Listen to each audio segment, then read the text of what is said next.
Come in. Hello, Hey, good morning. Good morning. How are you doing today? Good. Good. My name is Rosie. I'm going to be your RN today and I'll be performing a head to toe examination. I am going to ask you to follow simple commands throughout the examination. Is that okay? Yes. So the first thing that I do is identify the patient with two identifiers, properly wash my hands, and I'm going to proceed and put on my gloves. I'm going to start with the face, and I can see that the eyebrows and ears are bilaterally symmetric. The nose is midline. The mouth, the corners of the mouth and lips are bilaterally symmetric as well. The head is, the shape is normocephalic.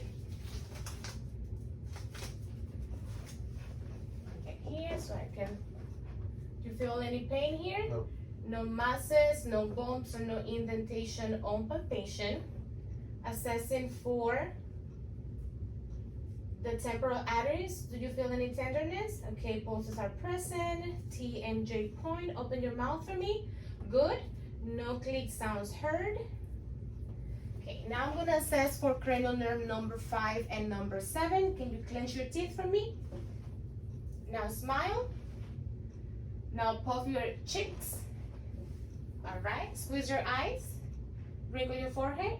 So cranial nerve number 5 and 7 are intact. Moving to the eyes, there's no jaundice, no erythema, no swelling or drooping of the eyelids. Sclera is white, conjunctiva is pink. Now I'm going to assess for extraocular movements or muscles, and that is for cranial nerves number 3, 4, and 6. I am going to ask you to follow my pen line with your eyes, okay? Do not move your head.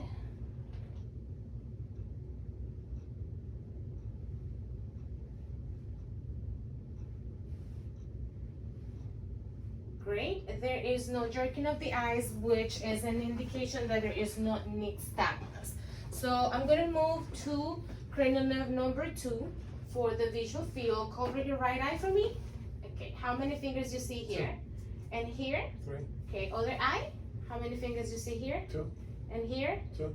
Awesome. So the peripheral vision is intact. There is no signs or indication of visual loss, which is a good sign because there's no glaucoma. Now I'm going to proceed with the pupillary response, direct and indirect, and for that I'm gonna grab the ophthalmoscope. It's at 0 and I got my yellow light, so just look straight at me, put your head down a little bit. So I go in for direct. Okay. Okay.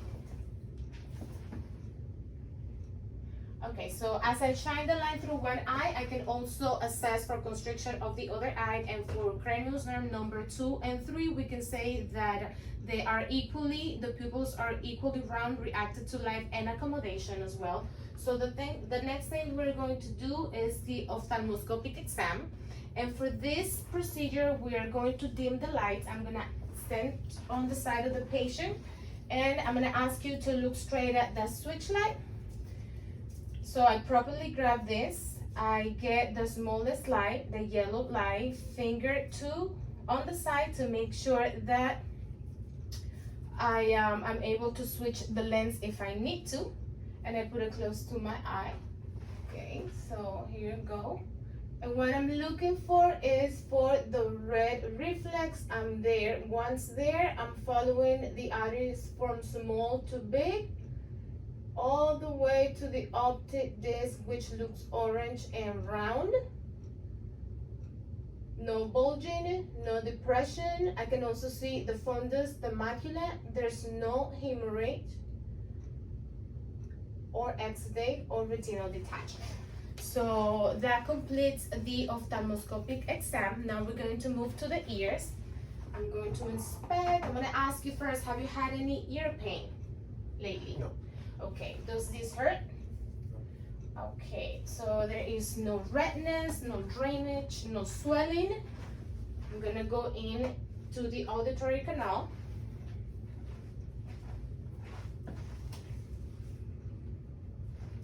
Okay, I'm gonna pull open back.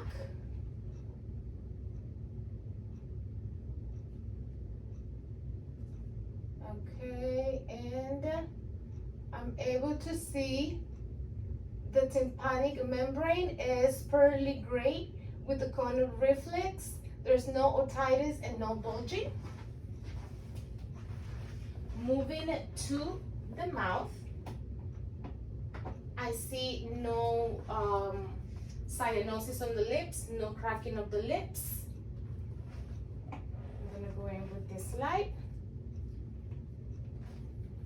Okay, open your mouth for me, please. Okay, so the oral mucosa is moist pink. The tongue is pink as well. All right, I'm going to assess now for cranial nerves number 10, the posterior pharynx and the palates as well. So I'm gonna ask you to stick your tongue out. So that you will, let me take a look at that real quick. Okay, so the uvula is midline and it rises up. Gut reflex, which is cranial nerve number 10, is intact as well. The soft palate elevates and the hard palate looks red and rigid, which is a normal finding. Okay. Now I'm gonna test for cranial nerve number 9, and I'm gonna ask you to stick your tongue out, move it to the left and to the right, and that cranial nerve is intact as well. Okay, from the mouth, we're gonna move into the neck, and I'm going to palpate. Look, head straight. For the lymph nodes, preauricular, postauricular, occipital, tonsillar. Put your hand down a little bit. Okay. Submaxillary, submental, anterior cervical, posterior cervical, supraclavicular, which is really important to assess in patients with breast cancer. Okay, I'm going to palpate the carotid artery. Okay, pulse is present. Okay, I'm going to auscultate the arteries with the bell of the stethoscope.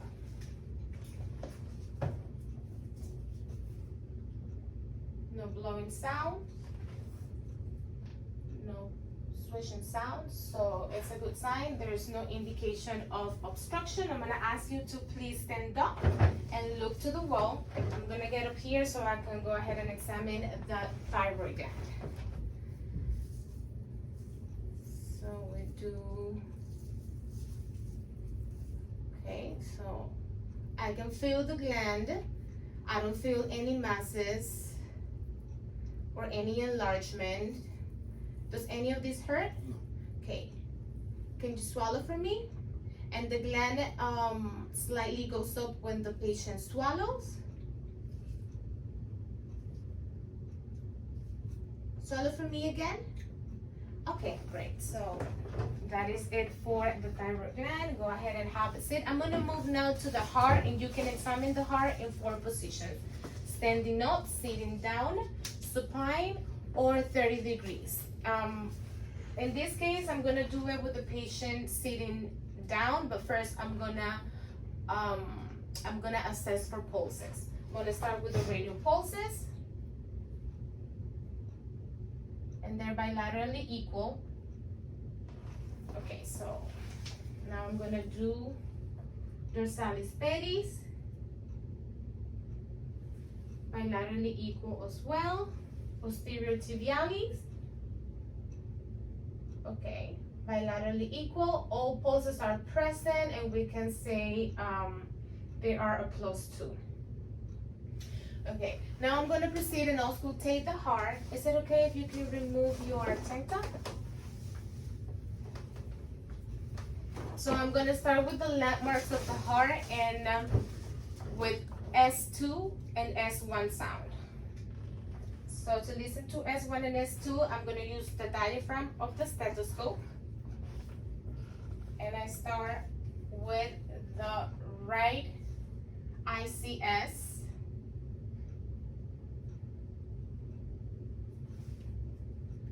Aortic. Second left ICS pulmonic. Third ICS herbs. Fourth ICS tricuspid. And fifth mid-clavicular line mitral. So I was able to listen to S1 louder at the apex of the heart with the diaphragm, and I was also able to listen to S2 at the base. It was actually louder at the base, and this happens when the aortic and the pulmonic close, and for S1 that occurs when the tricuspid and the mitral close. Now I'm gonna do the same thing with the bell of the stethoscope. I'm gonna work my way back, and what I'm gonna do, I'll be listening for murmurs or any blowing or swishing sounds. So I start with the fifth intercostal space.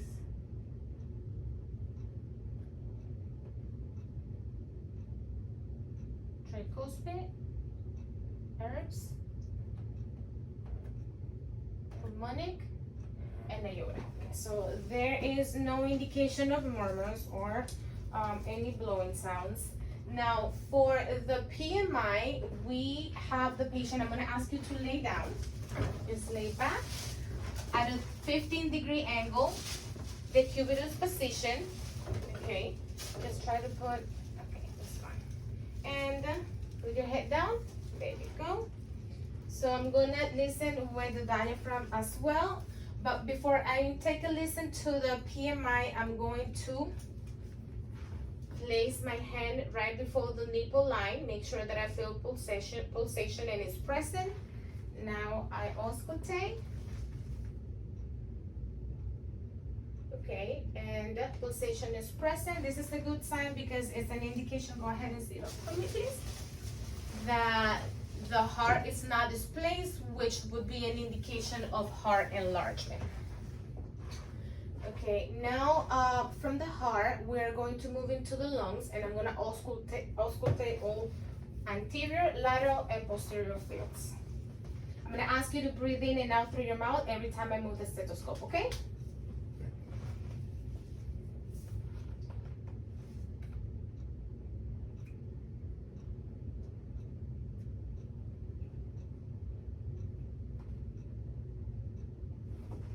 Lateral.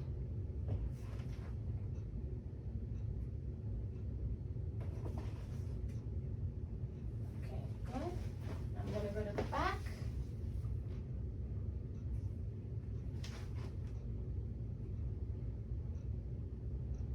Breathe. Okay. Are you breathing through your mouth? Yes. Okay, good. Okay, great. So the lung fields are clear. All three fields, anterior, posterior, and lateral, no adventition sound. So now I'm going to assess for CV8, and I'm going to place my palm right on the 12th rib, and I'm gonna percuss with my other hand. You're gonna tell me if you feel any pain. Any pain? No. Okay, so if there's no pain, it's a good sign because that's an indication that there's no kidney injury. From the lungs, now we're gonna move down into the abdomen. So I'm gonna have you lay back. Okay, and we need a supine position for this. So the first thing that I want to do is I want to inspect the abdomen, make sure that there's no redness, no masses, no signs of hernia, and the belly is flat. Now, with that said, I go ahead and I start auscultating all four quadrants.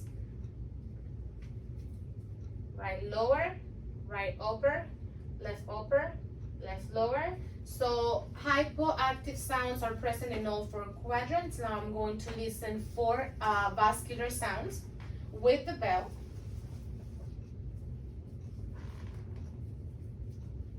Aortic, iliac, renal, then iliac, and the last one will be femoral. Okay, so there's no swishing or blowing sounds in any of the arteries, so no obstruction in the vascular system of the abdomen. Now I'm going to palpate the patient. Actually, no, first I'm going to percuss before palpation. So I'm going to do right lower, upper, left upper, and lower. Okay, done with percussion. Now I'm going to proceed to lightly palpate to make sure that the patient doesn't have any pain. You let me know if you feel any pain, okay? And I'm palpating in all 4 quadrants. Patient doesn't feel any pain. And with that said, I'm gonna go and do it a little harder, so hard palpation. And this is to see if there's any organ enlargement. Okay, so we're good on this. Next thing I'm going to do is I'm going to palpate to see if there's any liver enlargement. So breathe in and exhale through your mouth. Okay, good. And now I do the same thing for the spleen. Breathe in and out. Okay, so I was not able to feel the liver or the spleen, which is a good sign for adults, although these are palpable in kids, but in this case I didn't feel any of them. So the last thing I'm going to palpate is the aortic. I'm going to press my fingers right on the epigastric area and I feel pulsations. Okay, so go ahead and sit up for me, please. Okay, now we are going to move to the neurological exam, and the first thing that I am going to assess is cranial nerve number 11. For that, I'm going to ask you to look that way. I can see the sternocleidomastoid. I'm going to put my hand here, just push the other way. Okay, so there's good resistance. Look the other way, and we do the same. Okay, awesome. So the patient is able to flex the head and the neck. Now, shrug your shoulders for me. I'm gonna push down. You're not gonna let me put him down. Okay, awesome, perfect resistance. So that means the cranial nerve 11 is intact. We're gonna assess for upper and lower extremity coordination. I'm gonna ask you to alternate your hands as fast as you can. Good. Thumb and finger together and index. Okay, now down to your pinky. There you go, and back up. We do it with the other hand. Down to the pinky, back up. Okay, touch my index with your index. Same over here. Okay, now for the legs, I'm gonna ask you to touch, with your heel. You're gonna slide down from the knee down. There you go. And that's lower extremity coordination. All right, so now we're gonna check for reflex, and for the upper extremities, I'm gonna assess for the bicep. So there is bicep contraction there.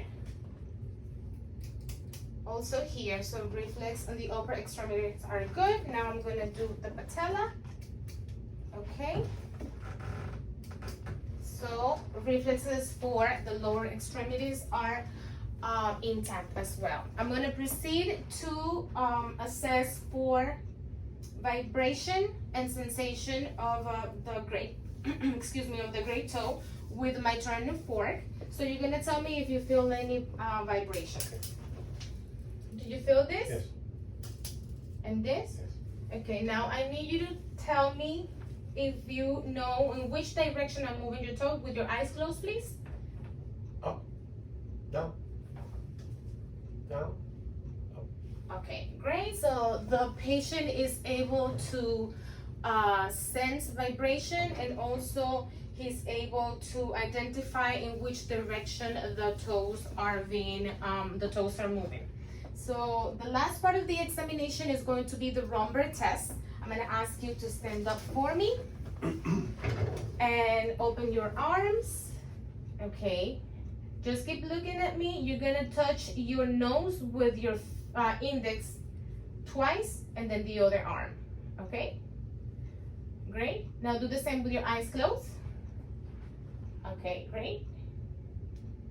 Okay, now put your arms down. I'm gonna ask you, get back.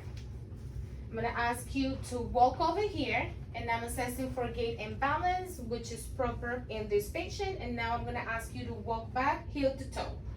Okay, this is also assessing for balance and coordination. So for the neurological exam, cranial nerve number 11 is intact, upper and lower extremity coordination is okay. He's able to follow all the commands. With coordination, reflexes are present and the patient is able to feel vibration and sensation. The Romberg test is negative, and this concludes our head to toe. If you don't have any questions, I'm gonna go wash my hands and write my report. Thank you. Thank you, sir. Have a great day. You too. Bye-bye.